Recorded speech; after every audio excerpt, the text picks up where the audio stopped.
parlez plus jamais de la crédibilité de ce championnat. C'est terminé, c'est fini, c'est terminé. Et le pire dans tout ça, c'est qu'après vous allez nous parler de Negreira.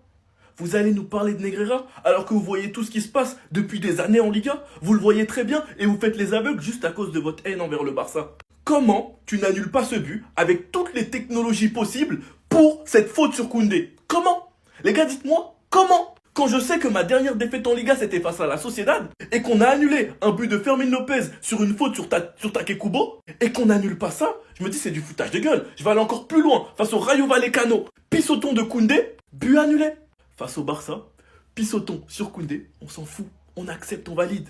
Penalty manqué de Lamine, on peut s'en prendre qu'à nous. Mais avec les règles du foot, c'est un penalty qui devrait être retiré. Parce qu'il a même pas encore tiré, qui sont déjà dans la surface. Vous le voyez très bien. De toute façon, est-ce que c'est choquant? L'arbitre c'était qui? Soto Crado. Celui qui a l'habitude de nous baiser à chaque fois qu'on joue à l'extérieur. Toujours le même.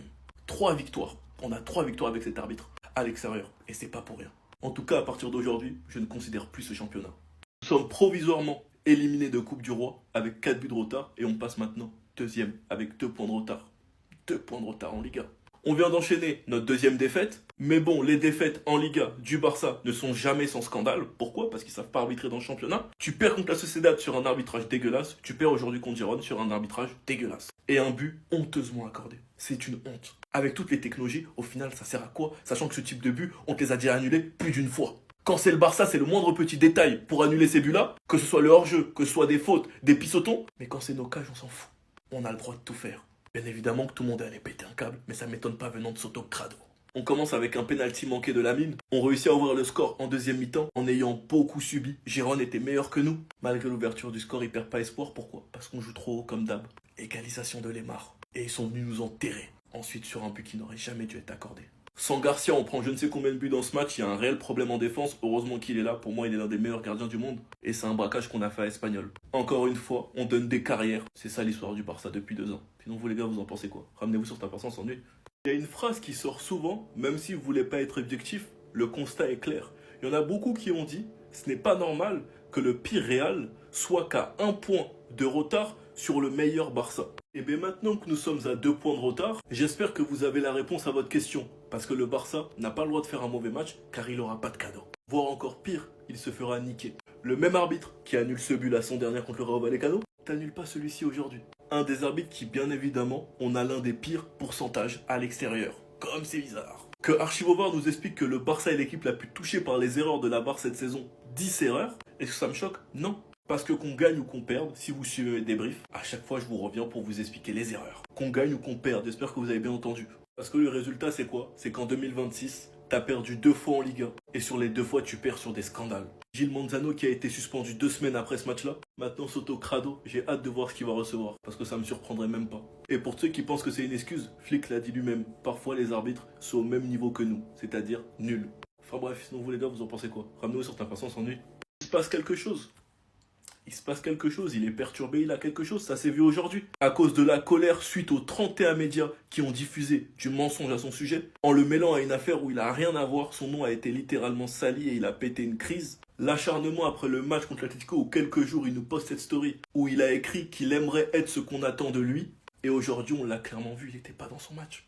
Il n'était pas du tout dans son match. Et pour moi, ça a été une énorme erreur de Rafinha de donner le penalty à Lamine Yamal avec tout ce qu'il traverse en ce moment. Tu sais qu'il n'est pas en confiance. Tu sais qu'il n'est pas dans son match car il a raté un face-à-face. Qu'il n'arrivait pas à passer son opposition. Pour moi, c'était une grave erreur. C'est Rafinha qui devait le tirer. Manque de chance pour Lamine, il touche le poteau. Bizarrement, on a vu un Lamine pas inspiré et pas bon aujourd'hui. Bizarrement, il n'y avait plus de créativité. Bizarrement, on avait du mal à se procurer des occasions franches. Mais bon, beaucoup négligent son importance. Et j'espère qu'avec le mauvais niveau qu'il affiche aujourd'hui, vous réalisez. En tout cas, on espère qu'il se relèvera, qu'il reviendra plus fort. Il a encore une longue carrière devant lui. Mais je le répète, pour moi, ça a été une grave erreur de la part de Rafinha de lui donner le penalty. Sinon, vous les gars, vous en pensez quoi? Ramenez-vous sur ta personne sans nuit.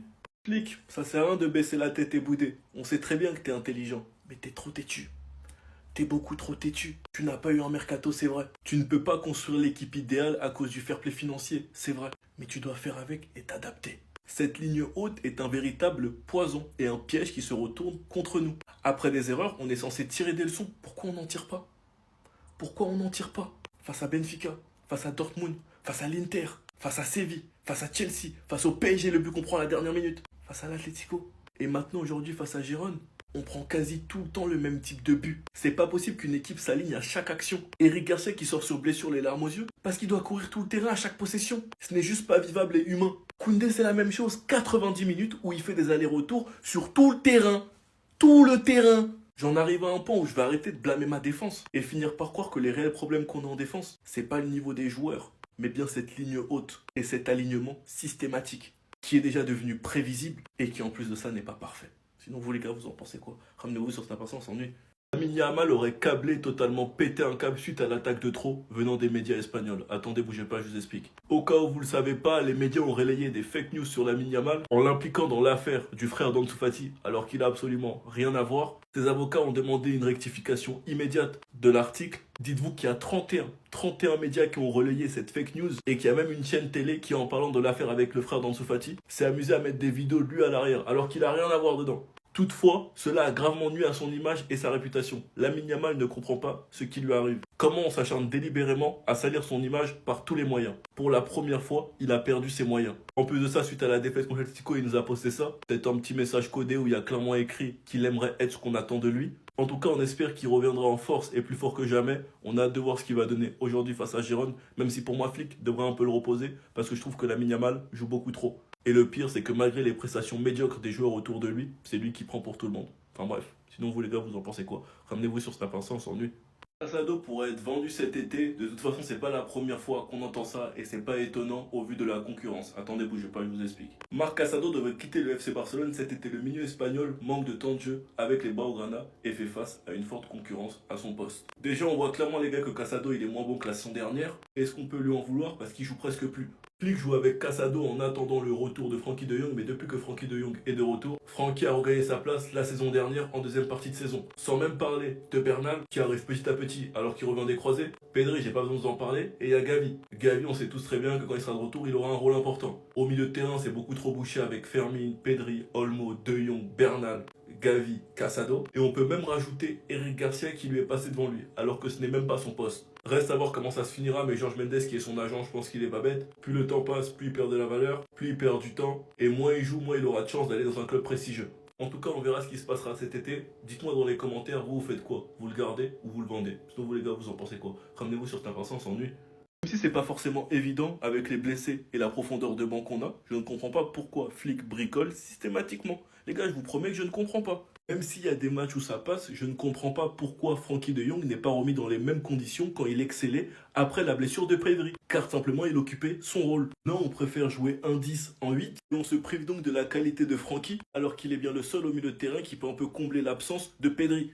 Et on préfère lui donner un rôle défensif alors que sur le banc t'as du Casado même s'il est irrégulier, au moins c'est son poste. Tu as surtout du Marc Bernal et l'un des seuls jokers que je peux donner qui peut jouer à ce poste là parce que peu importe que tu le joues défenseur central, latéral, bah c'est bien Eric Garcia au poste de numéro 6 qui a déjà fait des très bons matchs à ce poste là cette saison. Avec Olmo et Fermin, ça bricole trop. Olmo, ça le fait jouer ailier gauche, ça le fait jouer 10, ça le fait jouer 8. Fermin, ça le fait jouer 10 ou ça le fait jouer ailier gauche. Alors que finalement, on a très bien vu ce soir que Ronny Bardio aurait pu jouer ailier gauche parce qu'il l'a fait jouer Flick. Et pourquoi l'a-t-il pas fait face à l'Atlético? Aujourd'hui, Flick a fait reposer Baldé. Pourquoi n'a-t-il pas donné une chance à Cancelo? Il n'y a pas d'excuse de concurrence, il peut jouer à gauche ou à droite. Flick l'a dit lui-même, il y a beaucoup d'absents importants. Rashford, là il y a le retour de Rafinha, Pedri, il y aura même celui de Gavi. Et qui joueront mieux quand eux seront là. Et je pense personnellement qu'il aurait pu faire plus simple avec les joueurs disponibles qu'il a en les jouant à leur poste. Et en les mettant donc dans les meilleures conditions. Pourquoi c'est Yamal qui tire le penalty? Non, expliquez-moi, moi je veux savoir.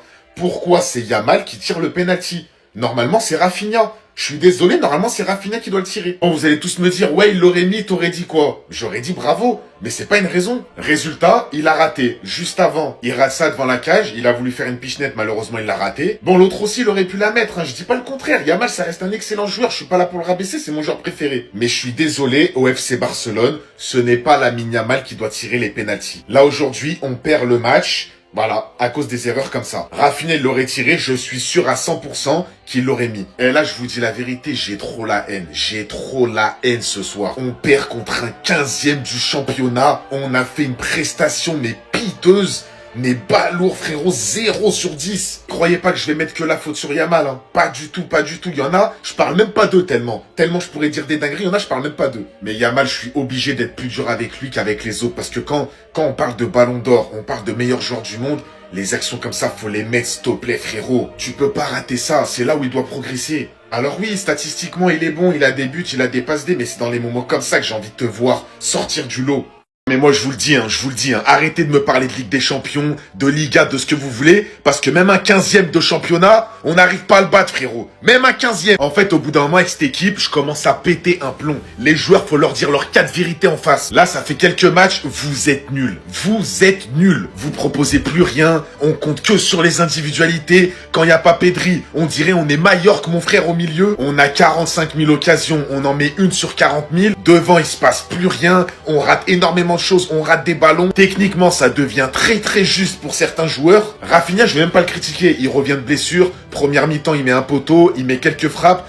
Il a fait son job. Yamal, celle-là, tu dois la mettre, frérot. Non, là, on parle de ballon d'or et tout. On doit être exigeant vers toi. Celle-là, tu dois la mettre. Ça, Messi, il t'en mettait 15 tous les matchs. Je veux pas te comparer à Messi, mais au bout d'un moment, t'es devant la cage, frérot. Tu peux pas tenter une pichenette ratée. Juste derrière, tu rates un penalty sur le poteau, alors qu'on avait l'occasion de mener un 0 juste avant la mi-temps, je crois. Ça fait beaucoup. Là, sur ce match, Yamal, ça fait beaucoup. T'es un crack, hein. Ça reste mon joueur préféré, les gars. Je vais pas remettre son niveau en question. Mais il y a certains domaines où il doit encore progresser. Et on l'a vu encore dans ce match. Il y a des domaines où il doit progresser.